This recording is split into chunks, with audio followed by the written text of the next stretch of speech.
Hi Scouts, my name's Lynn and I am with Pack 2214 from Four Rivers District, and I was wearing my shirt today and I thought about camp, and I also found my camp hat. So I thought it was a perfect day to start and get ready for camp. But then I realized we can't do camp this year, at least not in the same way we normally do. So I've arranged for a camper from our pack to meet me over at the park, and he and I are going to work on some stuff, and hopefully you guys can follow along. But I got to get ready. This isn't what I'm going to wear. I'm definitely wearing this. And I have on today, maybe you can see them. Let's see if you can see them. They are open-toed shoes. Can't wear open-toed shoes at camp. So, got to take care of that too. But I will meet you guys in a few seconds, minutes for me, but seconds for you, over at the park. I'll be ready. I'll have closed-toe shoes on. I'll wear my camp hat. I'll have on a different shirt that I'm going to wear so that I match my Scout. And then we'll be ready to go. Come on, let's go. Hey, Scouts, it's me. I'm back, and we're at the park. And I have with me Colby Brockman right there. Let me move my hat. And Colby is also from Pack 2214 with the Four Rivers District, and he is going to be my Scout that's going to help me demonstrate the things that are going to get you through this adventure. So Colby and I are going to stay about 6 feet apart on this picnic table. He's on one side, I'm on the other side, so that we can take our masks off. So the first thing that we're going to do, so Colby, you can take your mask off if you want. And there we go. Let's make sure Colby's in the view. There we go. So Colby, the first thing that we're going to do is you have in front of you some marbles. And we're going to just slightly adjust our game of marbles a little bit. And we are going to play a game of marbles, and you guys can watch him play a little bit of marbles. Instead of a circle, we're going to play on a piece of paper. So let's dump all the marbles out onto the piece of paper. It's okay if some fall through, babe. Just like that. And then here's some more. You don't want that big one though, okay? And I'll be able to pick them up later, so don't worry about that. And we'll keep them on there as best as we can. So the point of marbles is to take the large marble, and the difference in the size between the marbles. This is an example of a small marble, and this is an example of a large marble. So you can see the difference between the two. And what you do is you have to shoot the large marble from outside the circle, in this case outside the paper, and hit it into the center of the circle or the paper, and try to knock off as many of those. Maybe if you do it from the edge, we're going to improvise with what we have available, because that's what a Scout does.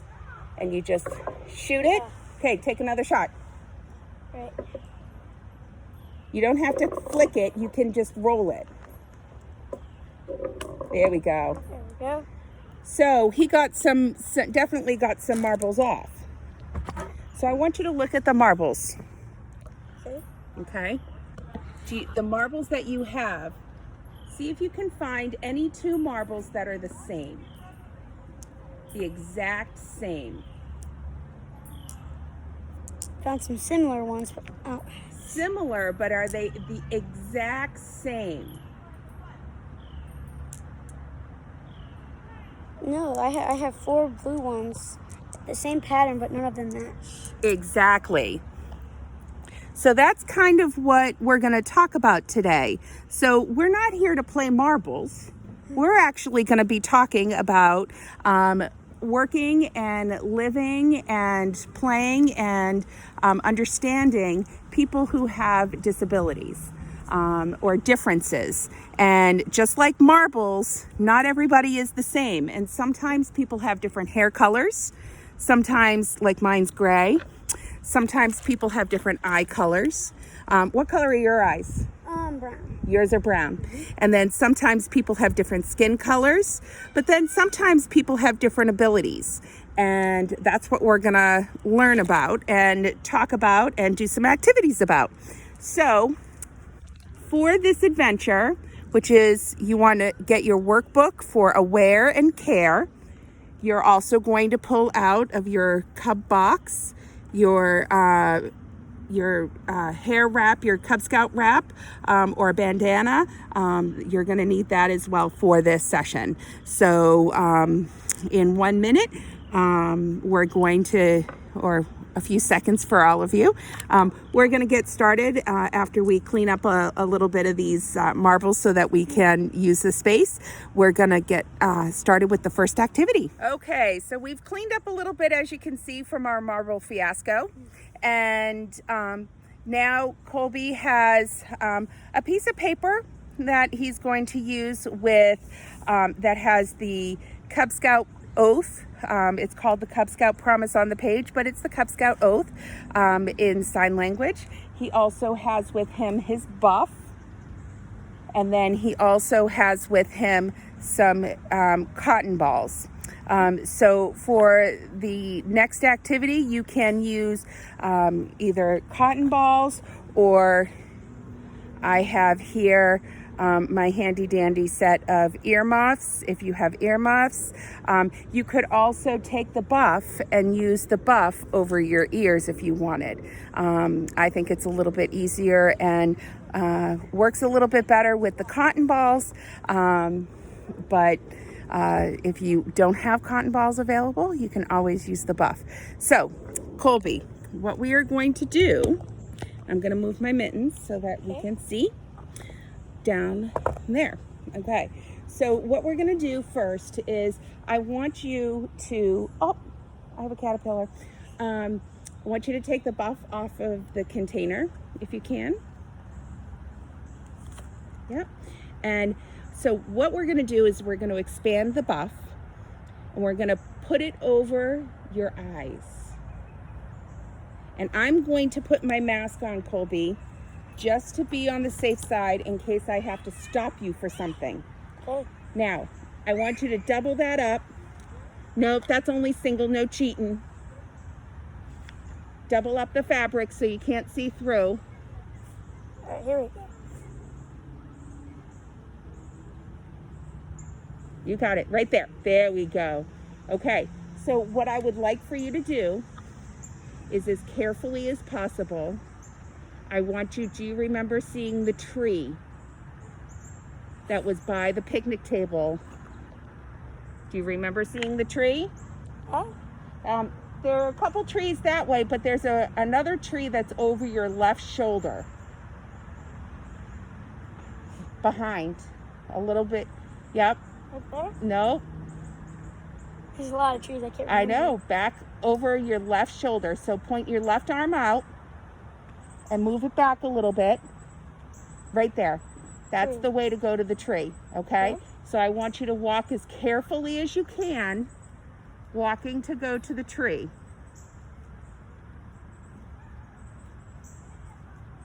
You need to move a little bit to the right.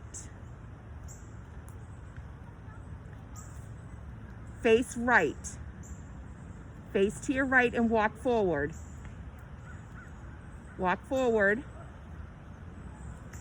Walk forward. Keep going. Walk to the left a little bit. Good. Take some nice big steps if you can. There you go. And you got the tree. Okay, why don't you take your buff off? I had no idea exactly where I he had no idea exactly where he was. And that's the thing that I wanted to make sure that you do, is you want to make sure that when you do this activity that you have somebody nearby who can help you, a parent, a sibling. Now, don't choose a sibling who's going to let you walk into doors or let you walk into the cat. You want to choose a sibling who's going to actually help you and direct you the way that I just directed Colby. So one of the things that probably could have helped you, what are some of the things that people who can't see or who have the ability to see less than we do they ever have things that help them? They usually have like a little stick to feel. Right, it's called a cane, and the cane helps them to identify where walls are, and it helps them to, oh, perfect, thanks Colby. It also helps them to identify changes in the surface that they're walking on. And then you said something else. What else do they sometimes have? They have service animals, dogs. Yep, they sometimes have a service dog. And we have been fortunate enough as a pack to have some service dogs come into our pack and teach us some things. So that's for somebody who is blind and the things that they have to help them. So what I want you to do is not the cotton ball that just fell on the ground. Get rid of that one, babe. Two. Okay. So out of those, I want you to take apart some of them, and I want you to see how easily you can get them to go into your ears. Now remember, for this section, you can use earmuffs if you want. You can also use the buff if you don't have any cotton balls or earmuffs. It's still pretty good quality. Pretty good quality? Yeah. Then maybe put the buff over it. Okay. Put the buff over your ears. Yep. Now keep pulling them down over your ears. Okay, so can you hear me normally like you normally do? No, it's a little bit quieter. It's quieter, right? Yeah, I think I might be speaking a little loud. No, you're not speaking too loud. You're actually doing a pretty good job. But people do have a tendency when they are of normal hearing and they do something like this, maybe they get water in their ears. If you've ever gone swimming or taken a shower and gotten water in your ears, sometimes that happens. It feels exactly like that. Or you could put cotton balls in your ears like that, or the buff. So what are some of the things that people who have diminished hearing, either hard of hearing or are deaf, considered deaf, what are some of the things that they have to help them? They have, as well, again, service animals. Yep, they can use service animals. They can see pretty well. They have, mostly service animals. So they have service animals. Someone with them that reminds them that a timer went off, or there's something near them. Sometimes their family and friends can help them, absolutely. So the language that is used for people who are deaf, there is a language, and it's called sign language. And there's two types of sign language that we use typically here in the United States. One is called American Sign Language, and it is a unique language, just like if you were going to learn French or Spanish. And then we also have signed English. And what signed English is signed English is essentially assigning a sign for every word that you would say in the English language as you're speaking. So one of the things that we're going to practice in a little bit is we're actually going to do the Scout Oath in sign language. I have a printout. I'm going to capture a picture and show it to all of you so that you can practice too. What are some of the other things that hearing impaired have available to them? What if they want to make a phone call? They could maybe have someone call, and they could do sign language. Yeah, there's that way. Or there's a thing called a relay.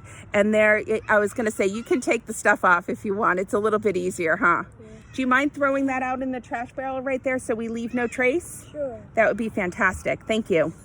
So the relay, somebody who's deaf can type into a machine. they call up to the relay, and the relay reads the information that's on the typed screen, reads it to the person who's on the other side of the phone. The other person responds back, and then that person on the relay types what they need to, so that the person who is deaf or hard of hearing can then read on the relay. The relay was used a whole lot, as you can imagine, before the invention of text messaging and emails. That's really been a great help to someone who is deaf or hard of hearing. Do you know what Cody, let me ask you this. Do you know what the system for somebody who is either someone who has seeing impairment or blind, what they use to read? Braille, exactly. And it's mostly all over schools and buildings. It is. So a lot of times in elevators or in your school, you could see underneath like the room number or the name of the main office or something, there are bumps. And that's actually a language called Braille. And Braille is used and there are special typewriters for people who need Braille to communicate, for them to be able to use, and for other people to use to allow people who have seeing or blindness to be able to read and write. All right. Fantastic. Okay, so we're going to bump off for just a second while we get ready for the next type of awareness that we're going to be talking about. So what we're going to do is we're going to practice the Scout Promise. And Colby is going to start practicing. And after he practices a little bit, I'm going to pop onto the screen a picture of the actual paper that he is following, and so that you can practice at home as well. The other thing is if you have your cyber chip and your parent or guardian is okay with you going onto YouTube, there are some YouTube videos about this too, if you want to practice that way instead of by going through the picture that I'm going to show you. So Colby, I don't know why I keep saying Cody. He swore I said Cody earlier, and now I think I'm saying it on purpose. So let's practice together, okay? So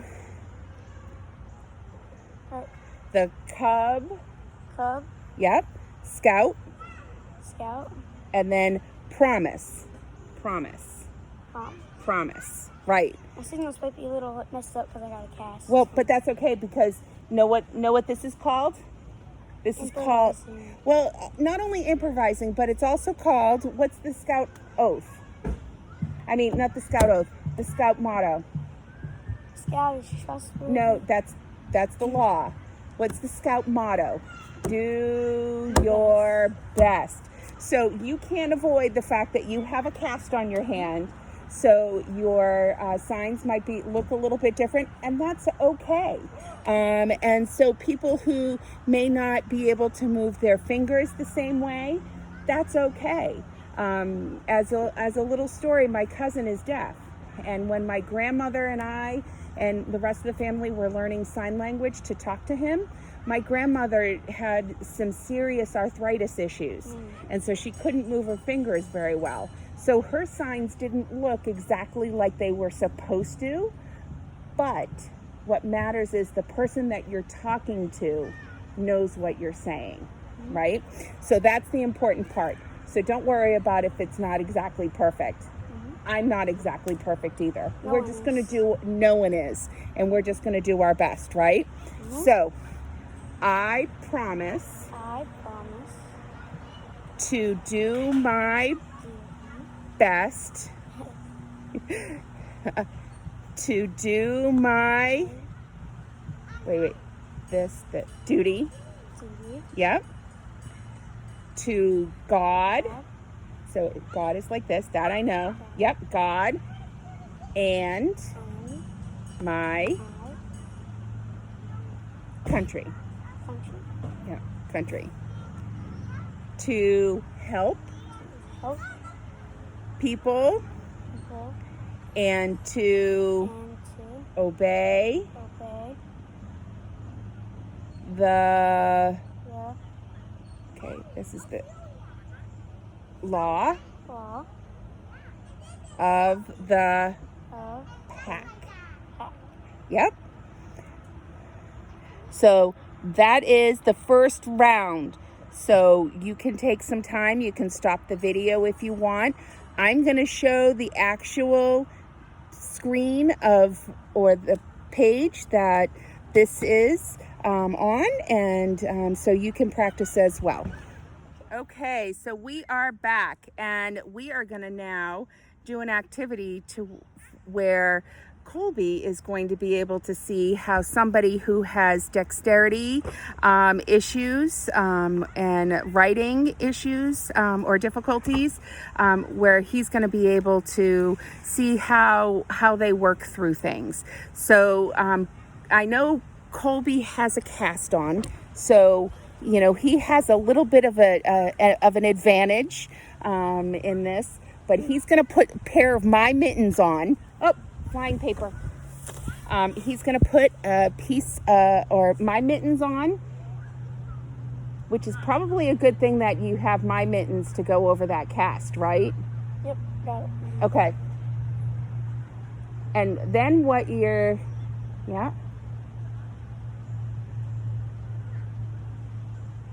All right. Okay. So what I'm going to ask you to do is I'm going to ask you to get a piece of paper out, and then get a crayon that we'll be able to see.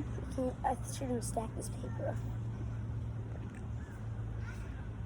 Well, but it goes to what kind of I'm talking about. Mm-hmm. Sometimes people whose hands don't work quite the same way have difficulty sometimes getting things, and they have to learn ways to get them. Okay. So what I want you to do is I want you to take out a crayon. Okay. I purposely brought that container, so it's a little bit more difficult. Why don't you pick like a purple or something that the people on the camera can see, or a blue. Is there a blue there for Cub Scouts? Yep, dark one. Dark blue, perfect. And you guys can probably hear in the background the kids that are at the playground. All right, this is the one. Okay, so I want you at the top of the page to write your name. And you're a righty? Yeah. Okay. Actually, not too bad. Okay, now I want you to put it in your left. I want you to put it in your left hand and write with the mittens with your left hand. My name? Yep, your name.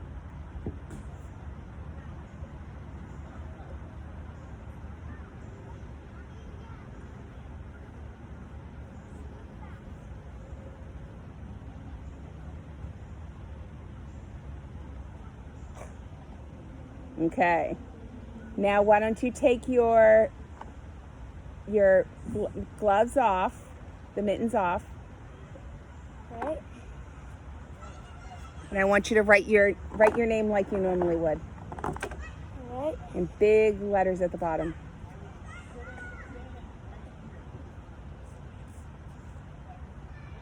The table's a little bit bumpy. Yeah. Okay, and let's bring I that. don't write my name well with crayons. That's okay. Let's bring that down. Okay. Yeah, perfect. Put R for right and L Yeah. for left. So you can see what Colby did. He put R in front of the one where he wrote with his right hand, so he's a righty. And then he put L in front of the one where he did his left hand, and then he wrote his name normally. And so there wasn't a whole lot of difference in Colby's writing. Now, I've done this before, and my handwriting was all over the place. But I also have a big, long last name because I did my first and my last name. And when you try to do Haberstroh, it makes it a little bit difficult to write it like this.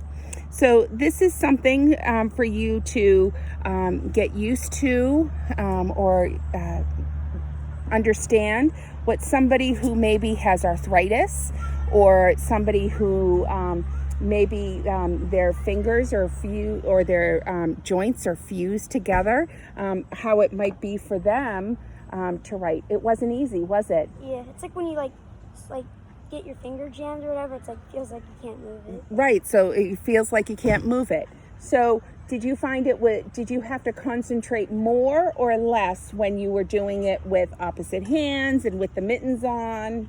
I kind of had to concentrate more because I had to like figure out how to move it. Right. So sometimes people who don't, like even younger kids, as they're learning to write, they have to do the same thing. Do you remember when you were first learning to write? I remember when I was first learning to write, they told me to write on something else. Yeah, so it was harder for you to do when you were younger.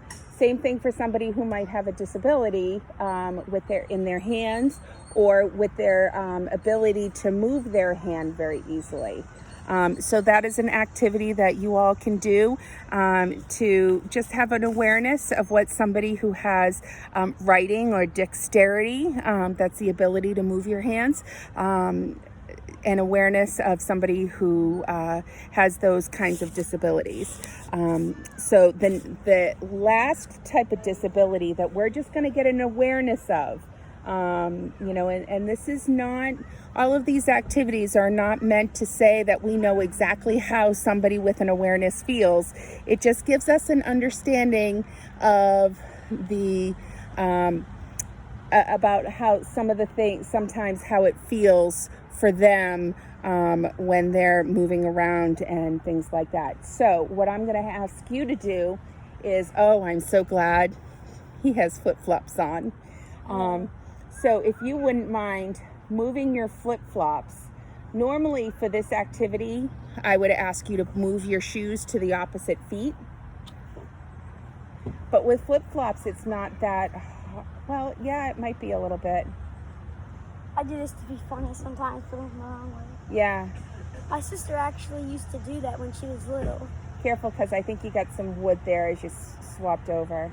Some of the mulch from the park. And I am also going to we have a ball. And this is a small ball because I didn't want him to use a really large ball for this, because I'm not trying to get Colby to fall on his face.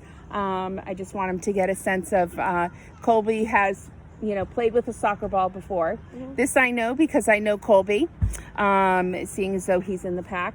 So I am going to give this ball to, the ball is your head, Colby.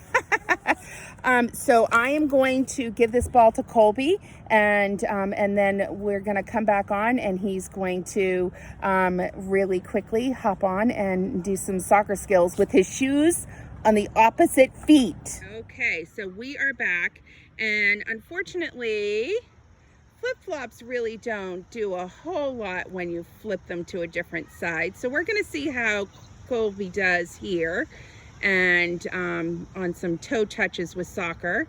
And then if it gets a little too easy, I might have him move the piece in between his toes over in between some other toes. So why don't you go ahead and give me 10 toe touches, okay?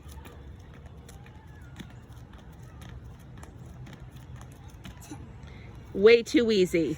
So why don't you put them in between your third and fourth toe? No, that's second and third, babe. There you go. That's comfortable, isn't it? No, it's not. Okay, so now try it. Just 10.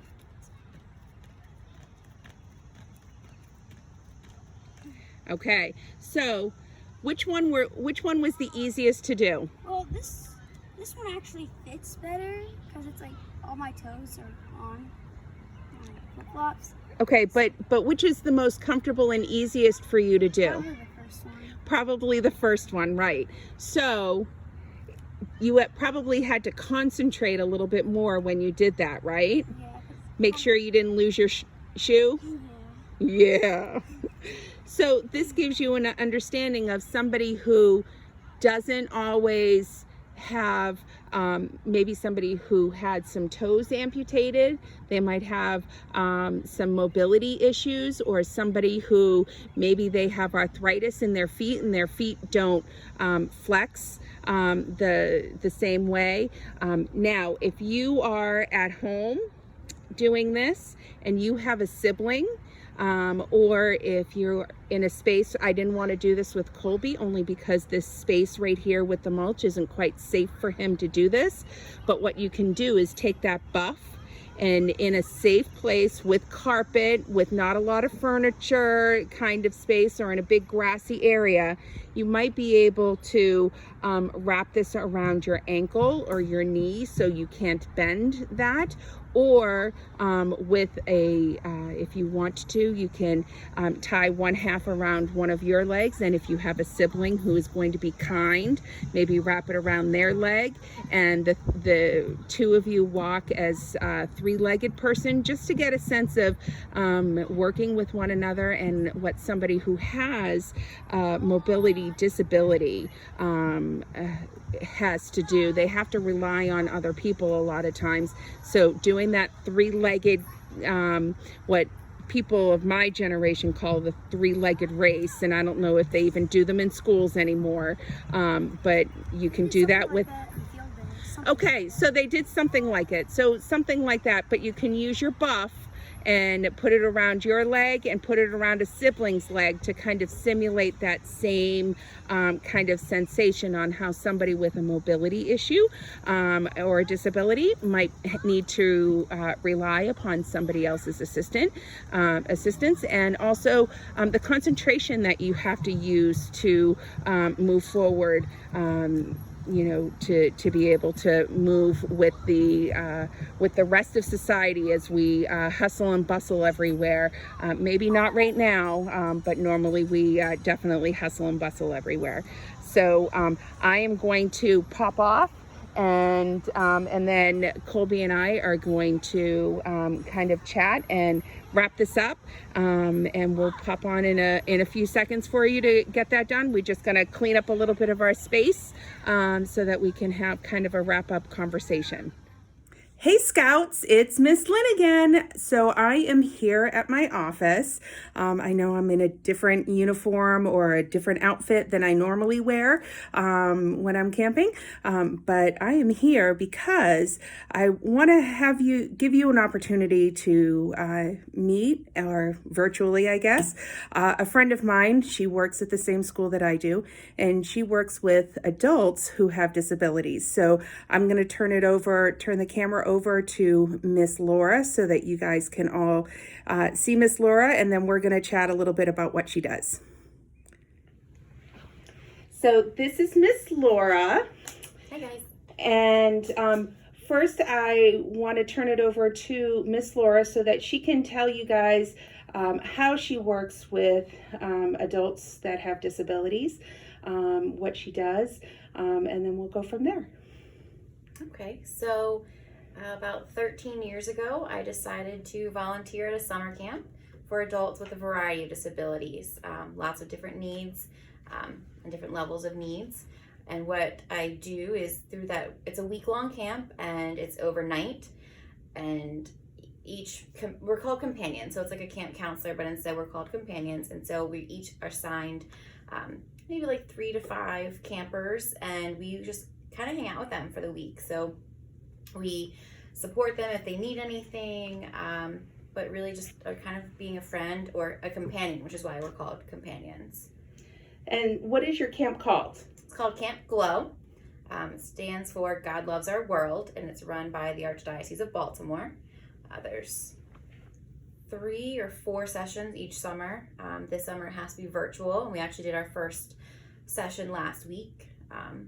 So similar to what you guys have to experience, where you had to figure out a new way to do camp online, but it was actually still a lot of fun. We had a lot of people log in, and we're still able to just enjoy spending time together.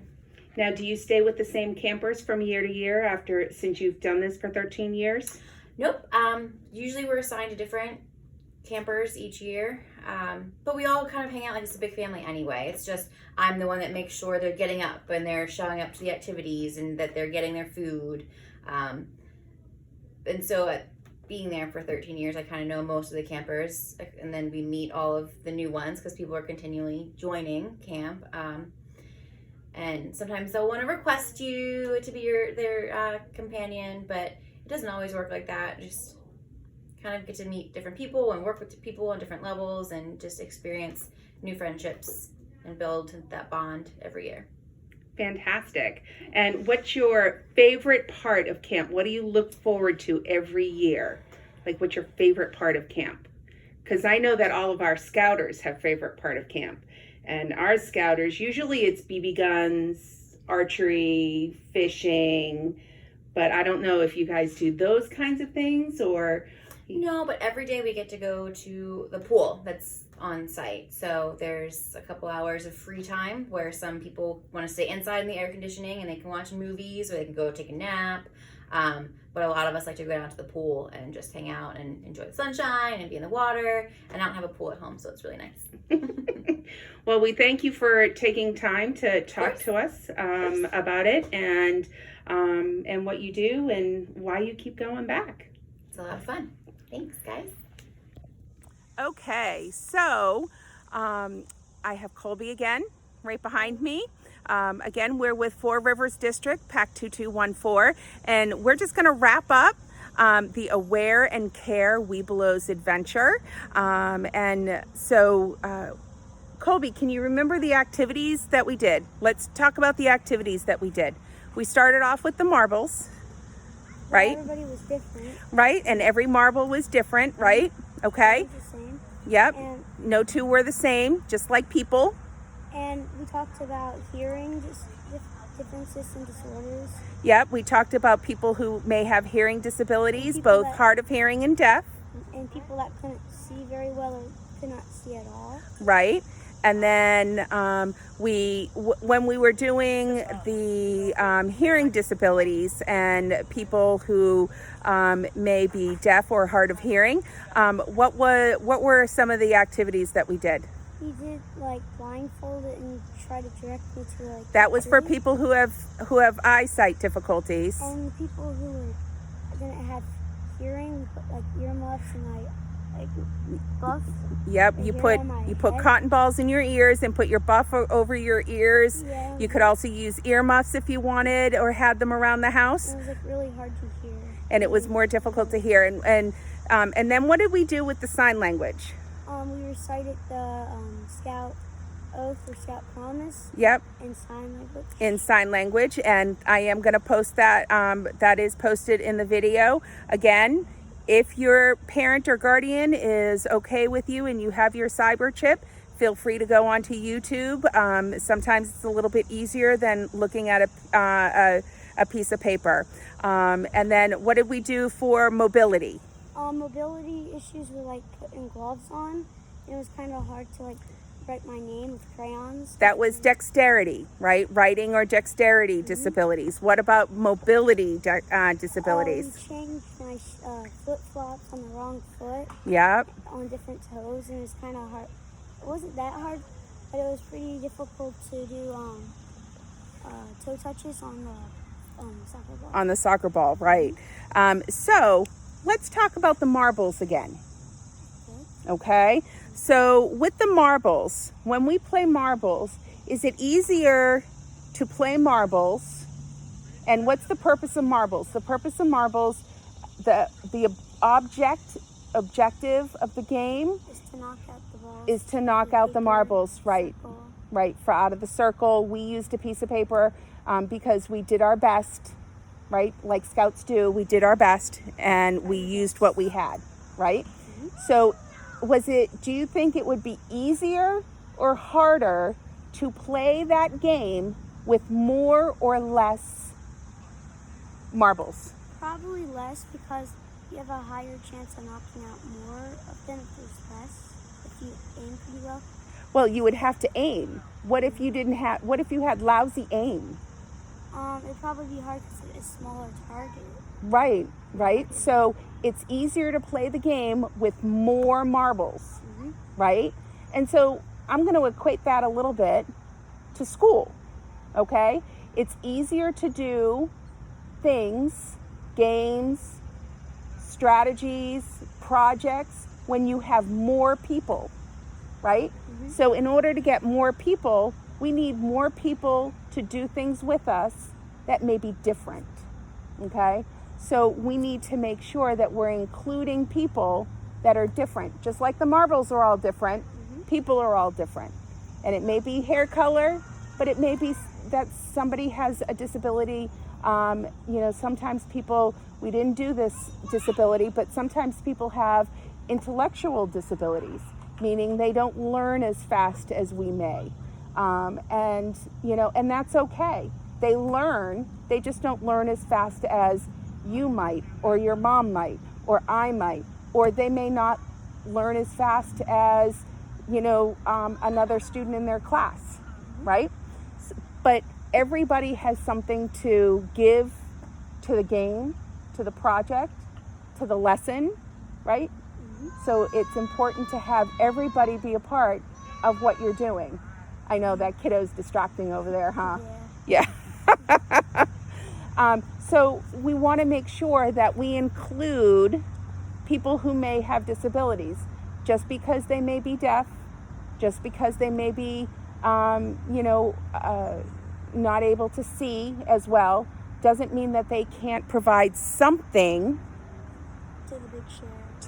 to the big share, to the big circle, right? To the big game of marbles that is life, right? Okay. So I hope you guys all got a little bit of understanding.